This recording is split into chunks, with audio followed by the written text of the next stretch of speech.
ప్రజలందరికీ ఆంధ్రప్రదేశ్ రాష్ట్ర అవతరణ దినోత్సవ శుభాకాంక్షలు.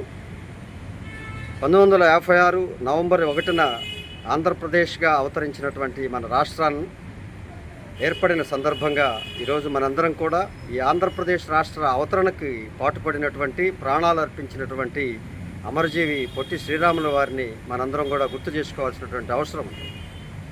ఆయన 58 రోజుల ఆమరణ నిరాహార దీక్ష అనంతరం ఈ యొక్క ఆంధ్రప్రదేశ్గా రాష్ట్రాన్ని గుర్తించారు.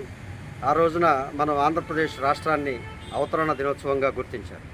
కాబట్టి ఆయన స్మృతిని మనందరం కూడా గుర్తుంచుకొని ఆయనకి ఘనంగా నివాళులు అర్పించాల్సినటువంటి అవసరం.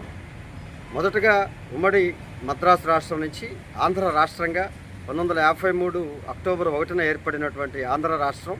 ఆ రాష్ట్రానికి ప్రథమ ముఖ్యమంత్రిగా టంగుటూరి ప్రకాశం పంతులు గారు వ్యవహరించారు. తదుపరి మన పొట్టి శ్రీరాములు గారి దీక్ష సందర్భంగా ఏర్పడినటువంటి ఆంధ్రప్రదేశ్ రాష్ట్రానికి ప్రథమ ముఖ్యమంత్రిగా శ్రీ నీలం సంజీవ్ రెడ్డి గారు వ్యవహరించారు. ఈ యొక్క అమరుల కృషి ఫలితంగా ఏర్పడిన ఆంధ్రప్రదేశ్ రాష్ట్రంలో మనందరం కూడా ఈరోజు ప్రజాస్వామ్యబద్ధంగా ప్రజారంజక పరిపాలనతో సుఖంగా జీవనం సాగిస్తున్నందుకు ఆ యొక్క అమరజీవి పొట్టి శ్రీరాములు గారికి మనందరం కూడా ఘన నివాళులు అర్పిస్తూ ఆయన గుర్తుంచుకోవాల్సినటువంటి అవసరం ఉందని మేము తెలియజేసుకుంటూ మరొకసారి ఆంధ్రప్రదేశ్ రాష్ట్ర అవతరణ దినోత్సవ శుభాకాంక్షలు మా పర్యావరణ పరిరక్షణ సంస్థ తరఫున ప్రజలందరికీ తెలియజేస్తాం.